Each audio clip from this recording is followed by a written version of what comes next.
بسم اللہ الرحمن الرحیم، شروع کرتا ہوں میں اللہ کے نام سے جو رحمان اور رحیم ہے۔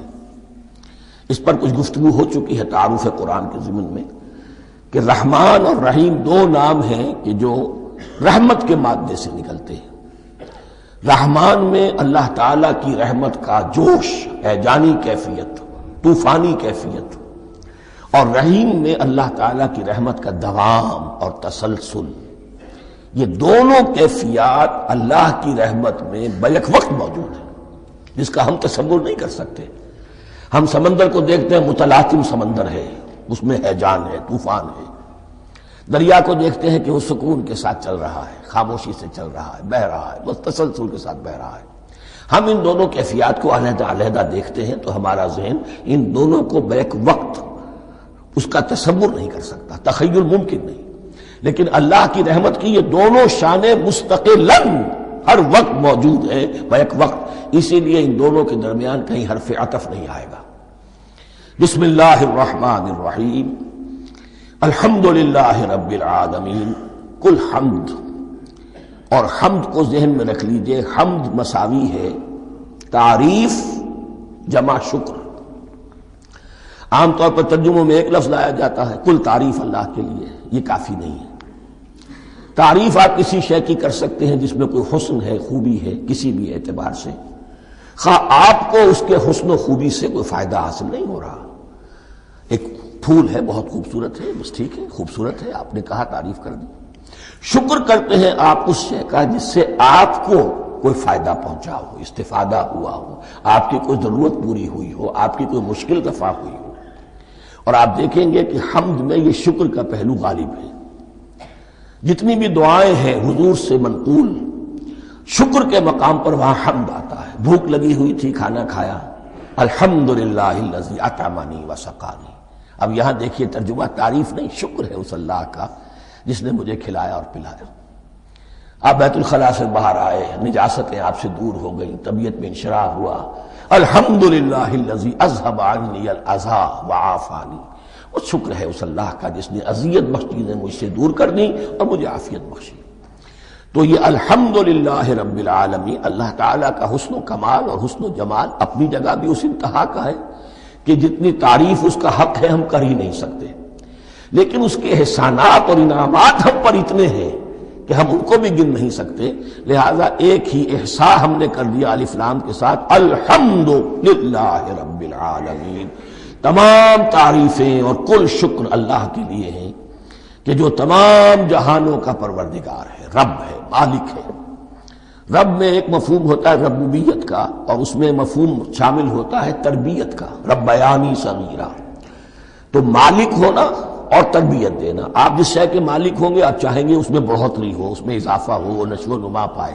تو یہ دونوں چیزیں آپس میں ایک دوسرے کا جڑی ہوئی ہیں، پروردگار بھی اور مالک بھی۔ عام طور پر عربی میں رب کا لفظ مالک کے لیے آتا ہے، رب البیت، رب الدار، رب المال۔ تو مالک وہاں پر ظاہر بات ہے کہ اس سے مراد کیا ہے، مال والا، گھر والا، گھر کا مالک۔ تو کل شکر اور کل تعریف اس اللہ کے لیے ہے جو تمام جہانوں کا مالک بھی ہے اور پروردگار بھی ہے۔ الرحمن الرحیم، رحمان ہے اور رحیم ہے۔ اب دوبارہ اس کی میں وضاحت نہیں کروں گا۔ مالک یوم الدین، یوم دین کا مختار مطلق ہے۔ دین عربی زبان میں کہتے ہیں بدلے کو، دناہم کما دانو، کما تدینو تدانو۔ یہ کہاوت ہے، جیسے اردو میں ہم کہتے ہیں جیسا کرو گے ویسا بھرو گے، کما تدینو تدانو۔ تو یہ ہے بدلہ، اس کا بنیادی مفہوم جو ہے وہ بدلہ ہے۔ تو بدلے کا ایک دن ہے جس دن فیصلہ ہوگا کہ کون کیا کما کر لایا ہے، اسے کیا بدلہ ملنا چاہیے۔ آیا اس کا برائیوں کا پلڑا بھاری ہے کہ اسے سزا ملنی چاہیے، یا اس کی حسنات اور نیکیوں کا پلڑا بھاری ہے کہ اسے جزا ملنی چاہیے، اس کا انعام اور اکرام کے ساتھ معاملہ کیا جانا چاہیے۔ وہ ایک دن ہے، اسے ہم یوم القیامہ کہتے ہیں۔ اور لیکن اصل بات جو یہاں کہی گئی، یعنی ایک جملے میں تین باتوں کا اعتراف ہو رہا ہے۔ بعث بعد الموت، ایک دن آئے گا کہ ہم مرنے کے بعد تمام انسان اٹھا لیے جائیں گے۔ پھر حساب و کتاب، پھر اللہ کے ہاں حاضری ہوگی اور حساب کتاب ہوگا۔ اور تیسرا یہ کہ اس حساب کتاب کے دن کا مختار مطلق اللہ ہے۔ یعنی کسی اور کو اپنے ذہن میں سہارا بنا کر آپ زندگی گزاریں کہ وہ مجھے چھڑا لے گا، یا وہ ہستی جو ہے اتنی زوردار ہے کہ وہ مجھے بچا لے گی، اس سے اپنے دل کو، اپنے ذہن کو بالکل پاک کر لیجئے۔ مالک یوم الدین، ایک دوسری جگہ پر قرآن میں آیا ہے، اس روز کوئی پکارنے والا پکارے گا لمن الملک اليوم للہ الواحد القہار، آج کے دن کس کا اختیار مطلق ہے؟ اور پھر کہا جائے گا اللہ کے لیے الواحد قہار، جو پوری طرح چھایا ہوا ہے، بس تولی ہے۔ تو مالک یوم الدین، جو جزا و سزا کے دن کا مالک ہے۔ اب یہاں سے کلام ایک رخ بدل رہا ہے۔ ابھی تک تو یہ غائبانہ انداز میں کلام ہو رہا ہے، اللہ سے خطاب نہیں آیا اس میں ابھی۔ الحمدللہ رب العالمین الرحمن الرحیم مالک یوم الدین، اب خطاب ہے ایاک نعبد و ایاک نستعین، ہم صرف تیری ہی بندگی کرتے ہیں اور کریں گے، اور ہم صرف تجھ ہی سے مدد مانگتے ہیں اور مانگیں گے۔ یہ ترجمہ میں کیوں کر رہا ہوں کہ یہ فعل مضارع ہے۔ عربی زبان میں فعل مضارع حال اور مستقبل دونوں کو کور کرتا ہے۔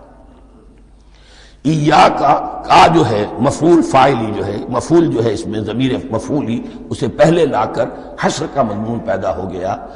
ہم تیری بندگی کرتے ہیں نہیں، ہم تیری ہی بندگی کرتے ہیں اور کریں گے۔ حال میں ترجمہ کیجئے تو یہ اظہار حال ہے، اور مستقبل میں ترجمہ کیجئے تو یہ ایک عہد ہے، قول و قرار ہے، بہت بڑا معاہدہ ہے۔ وَإِيَّاكَ نَسْتَعِينُ، اور صرف تجھ ہی سے مدد مانگتے ہیں اور مانگیں گے۔ اس میں بھی حال کا ترجمہ اظہار حال، اللہ کرے کہ واقعی ہمارا حال وہی ہو، جب ہم یہ الفاظ کہتے ہیں تو واقعتاً ہم اس پر پورے اتر رہے ہوں کہ اسی کی بندگی کر رہے ہوں اور اسی سے ساری استعانت اور استمداد کر رہے ہوں۔ جہاں تک مستقبل کا تعلق ہے وہ پھر ایک عہد ہے، اہدنا الصراط المستقیم، یہ مقام وہ آ گیا کہ یہاں تک تو اے پروردگار ہم پہنچ گئے تیرے فضل سے، تیرے کرم سے۔ فطرت سلیمہ بھی تیری عطا کردہ تھی، عقل سلیم بھی تیری ودیعت کردہ تھی، ان دونوں کی روشنی سے ہم یہاں تک تو پہنچ گئے۔ اب ہماری جو ضرورت ہے، احتیاج ہے، وہ کیا ہے؟ اہدنا الصراط المستقیم، ہدایت بخش ہمیں سیدھے راستے کی۔ یہاں دو باتیں سمجھ لیجئے۔ انفرادی سطح پر انسان کے لیے نہ معلوم کتنے مرحلے آتے ہیں ہر روز کہ جس میں وہ ایک چھٹک کر کھڑا ہو جاتا ہے، یہ کروں یا یہ کروں، دو آلٹرنیٹو سامنے آ رہے ہیں، فیصلہ کرنا مشکل ہو رہا ہے۔ قدم قدم پر ہدایت کی ضرورت ہے، اور اجتماعی طور پر نوع انسانی تین بڑے بڑے تمدنی مسائل میں واقعہ یہ ہے کہ تسلیم کر لیا جانا چاہیے کہ عقل انسانی اس کو راستہ نہیں دکھا سکتی۔ عام معاشرتی سطح پر مرد اور عورت کے درمیان حقوق اور اختیارات کا کیا توازن ہو، ناممکن ہے، انسان طے نہیں کر سکتا۔ انسان یا مرد ہے یا عورت ہے۔ عورت سوچے گی اپنے جذبات کا، اپنے خیالات کا لحاظ رکھے گی، مرد کے جذبات و احساسات کا اس کا کوئی تصور ہی ممکن نہیں۔ مرد سوچے گا اسے اپنے احساسات معلوم ہے، لیکن یہ کہ عورت کے احساسات سے وہ نابلد ہے، ان کو محسوس کر ہی نہیں سکتا۔ لا محالہ وہ اپنے بارے میں وہ جو بھی نظام بنائے گا اس میں وہ اپنی بالادستی رکھے گا۔ وہ تو ایک ہی ہستی ہو سکتی ہے کہ جو دونوں کی خالق ہے، مرد کی بھی عورت کی بھی، اور اس کو دونوں سے محبت ہے، دونوں کا خیر خواہ ہے، دونوں کا رب ہے، دونوں کو پروان چڑھانا چاہتا ہے۔ اسی طرح فرد اور معاشرہ یا ریاست، حکومت اور ریاست ہمیشہ یہ چاہتی ہے کہ سارے اختیارات ہمارے ہاتھ میں آ جائیں، ٹوٹلیٹیرین سوسائٹی ہو، بس ہم حکم دیں اور لوگ اس پر چلیں۔ افراد یہ چاہتے نہیں، ہمیں آزادی ہونی چاہیے۔ اب آپ دیکھیے کہ دنیا میں کتنے جھگڑے چلتے ہیں اسی پر، فریڈم فریڈم فریڈم۔ وہ فریڈم واقعتاً اپنی جگہ پر ایک شے ہے، افراد کی آزادی ہونی چاہیے، لیکن افراد کی آزادی اتنی نہ ہو جائے کہ وہ مادر پدر آزاد ہو جائے۔ کوئی قانون، کوئی قاعدہ، کوئی اخلاقی کوئی حدود اور قیود جو ہے ان کا پابند نہ رہے۔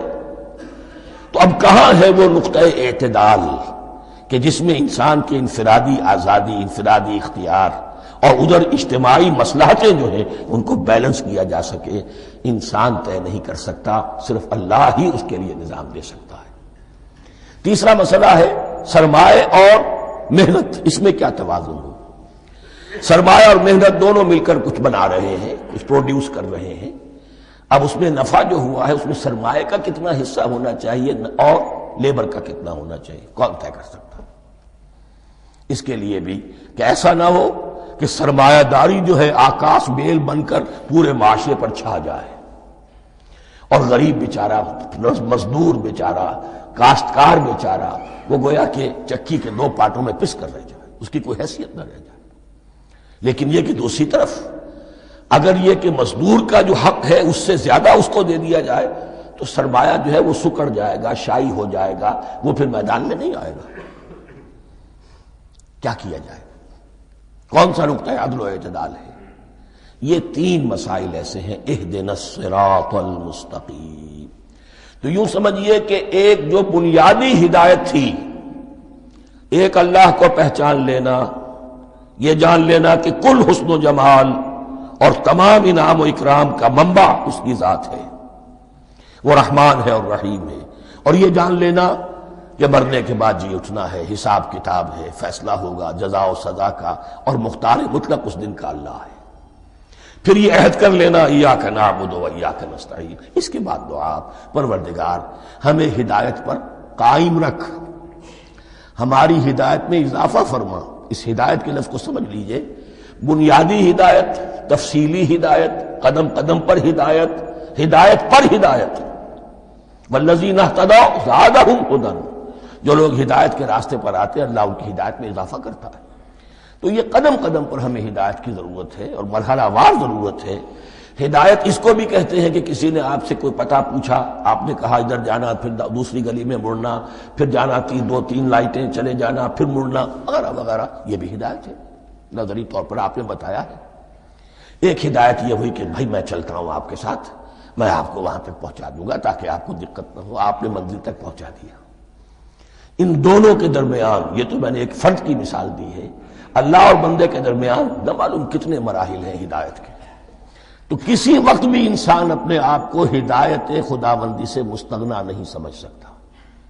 اور نہیں تو پروردگار جو ہدایت دی ہے اس پر ہدایت پر قائم رکھ. کیا پتہ شیطان کا کوئی حملہ، کیا پتہ ہمارے نفس کی کوئی شرارت کسی ایسے رخ پر ہمیں ڈال دے کہ اب تک کی ساری کمائی بھی ضائع ہو جائے. لہذا یہ نہ سمجھیے کہ جب یہ ساری چیزیں ان کو معلوم تھی، ان چیزوں کا تو اقرار کر رہے تو اب ہدایت کون سی مانگ رہے ہیں؟ تو ہدایت کا تو بڑا میدان کھلا ہوا ہے. اور اس ہدایت کی وہ جو میں نے آخری شکل آپ کو بتائی ہے کہ منزل مقصود تک پہنچا دے، یہ ہدایت بھی قرآن مجید میں اس معنی میں بھی لفظ آیا ہے کہ اہل جنت جب جنت میں داخل ہوں گے تو جو ترانہ حمد ان کی زبان پر اس وقت ہوگا وہ کیا ہے؟ الحمدللہ الذی ہدانا لہذا وما کنا لنہتدی لولا ان ہدانا اللہ. کل شکر اس اللہ کا جس نے ہمیں یہاں تک پہنچا دیا، ہدایت دی یہاں تک پہنچا دیا. اور ہم ہرگز نہ پہنچ پاتے، ہم ہرگز ہدایت یافتہ نہ ہو سکتے اگر اللہ ہی ہمیں ہدایت نہ دیتا. اہدنا الصراط المستقیم، سیدھا راستہ. صراط الذین انعمت علیہم، اب اس کی مزید وضاحت ہے. راستہ اس کا ان لوگوں کا جن پر تیرا انعام ہوا. یہ کون لوگ ہیں؟ اس کی وضاحت آپ کو ملے گی سورہ نساء میں. من یطع اللہ والرسول فاولئک مع الذین انعم اللہ علیہم من النبیین والصدیقین والشہداء والصالحین. چار طبقات ہیں منعم علیہم جن پر اللہ کا انعام ہوا ہے. چوٹی پر انبیاء کرام، اس کے بعد صدیقین کرام، اس کے بعد شہداء عظام، اس کے بعد عام صالح مسلمان صالح ہو. یہ بیس لائن ہے. اس سے اوپر کا درجہ شہداء کا ہے، اس سے اوپر کا درجہ صدیقین کا ہے، اور پھر اس سے اوپر کا درجہ انبیاء کا ہے. انبیاء میں سے پھر وہ بھی ہوتے ہیں کہ جو اولو العزم میں من الرسل ہیں. لیکن یہ چار طبقات ہیں، ان کے راستے پر ہمیں چلا. غیر المغضوب علیہم ولا الضالین، جو مغضوب علیہم نہیں ہوئے، جن پر تیرا غضب نہیں ہوا. اور غضب ہوتا ہے ان پر کہ جو ہدایت کے واضح ہونے کے بعد ہدایت کو ترک کر دیں، وہ ہے مغضوب علیہم. جنہیں ہدایت مل گئی ہو، ہدایت کو پہچان لیا ہو، پھر اپنی شرارت نفس کی وجہ سے، اپنی نفسانیت کی وجہ سے، اپنے تکبر کی وجہ سے، اپنے حسد کی وجہ سے وہ اس حق کو رد کر دے، اس کو ترک کر دے، ان پر اللہ کا غضب آتا ہے۔ اور اس میں اس کی بہت بڑی مثال تاریخ کے اعتبار سے یہودی ہیں۔ اللہ نے انہیں ہدایت دی، کتابیں عطا کی، تورات، انجیل، زبور، سینکڑوں نبی ان میں مبعوث کیے، 1400 برس تک نبوت کا تار ٹوٹا ہی نہیں، مسلسل۔ ابتدا میں بھی 2 نبی، موسیٰ اور ہارون، اور اختتام پر بھی 2 نبی، عیسیٰ اور یحییٰ علیہ السلام، اور ان کے مابین کوئی لمحہ نہیں آیا ہے تاریخ بنی اسرائیل میں جبکہ کوئی نہ کوئی نبی موجود نہ ہو۔ لیکن انہوں نے اپنی شرارت نفس کی وجہ سے ہدایت تورات سے بھی منہ موڑا، اور پھر سب سے بڑی بات یہ کہ ہدایت محمدی سے، ہدایت قرآنی سے بھی صلی اللہ علیہ وسلم منہ موڑا۔ وہ ہے مغضوب علیہم ولا الضالین، اور نہ ہی گمراہ ہوئے۔ یہ لفظ جو آتا ہے عربی زبان میں گمراہ کا بھی ہے اور تلاش حق میں بھٹکنے والے کا بھی ہے۔ ایک وہ شخص ہے جس پر حق ابھی واضح نہیں ہوا، وہ تلاش میں ہے، اس کے لیے بھی ضال کا لفظ آئے گا۔ اسی طرح کوئی شخص کسی کے عشق اور محبت میں ایسا ہو جائے، دیوانہ ہو جائے، اس کو بھی ضال کہتے ہیں، یعنی اس کے اوپر جذبات کا اتنا غلبہ ہو گیا ہے کسی کی محبت اور عشق کی بنا پر۔ تو حضور کے لیے یہ لفظ آیا ہے وَوَجَدَكَ ضَالًّا فَهَدَىٰ، اور یہ تو سورۃ الضحیٰ ہے، اکثر بیشتر لوگوں کو یاد ہوگی۔ تو یہ جو ضال کا لفظ ہے اس میں سمجھ لیجئے ضروری نہیں ہے کہ وہ گمراہ ہو، بلکہ وہ بھی کہ جو ابھی راہ ہدایت کی طلب میں اس کے حصول کے لیے اس کی تلاش میں کوشاں ہیں، اور وہ بھی کہ جو کسی مغالطے کی وجہ سے حق سے منحرف ہو جائے۔ یہ بھی جان لیجئے کہ ایک ہے بدنیتی، تکبر، حسد، حق کو جان کر پہچان کر رد کر دینا یا چھوڑ دینا یا ترک کر دینا۔ ایک ہے کسی غلطی میں، کسی جذبات کے اندر آ کر، کسی غلو کے اندر مبتلا ہو کر اور حق سے منحرف ہو جانا۔ اس کی جو سب سے بڑی مثال ہے وہ نصارہ ہے، عیسائی ہے۔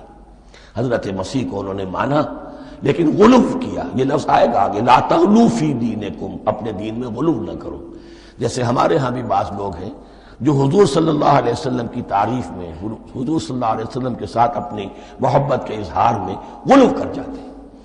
یہ انتہا درجے کو ہو گیا تھا حضرت مسیح علیہ السلام کے ماننے والوں میں، اور اس کی بنا پر انہوں نے تثلیث کا عقیدہ ایجاد کر لیا اور حضرت مسیح علیہ السلام کو اللہ کا بیٹا بنا دیا۔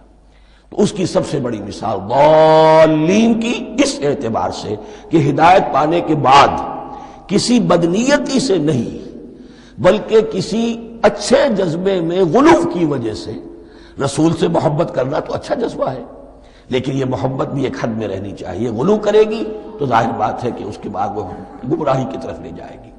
تو یہ ہے اس سورہ مبارکہ کا ترجمہ، اور اس کے بعد آخر میں آمین کہنا یہ مسنون بھی ہے، کہنا چاہیے۔ البتہ اختلاف یہاں بھی صرف اتنا ہے کہ نماز میں جب آپ امام کے ساتھ ہیں، وہ اگر جہری قرات کر رہا ہے تو آیا اس کے بعد آپ کو بھی بالجہر کہنا ہے آمین یا نہیں کہنا، یہ اختلاف ہے۔ ان میں کوئی فرق واقع نہیں ہوتا، یہ چیز متفق علیہ کہ کہنا ہے آمین۔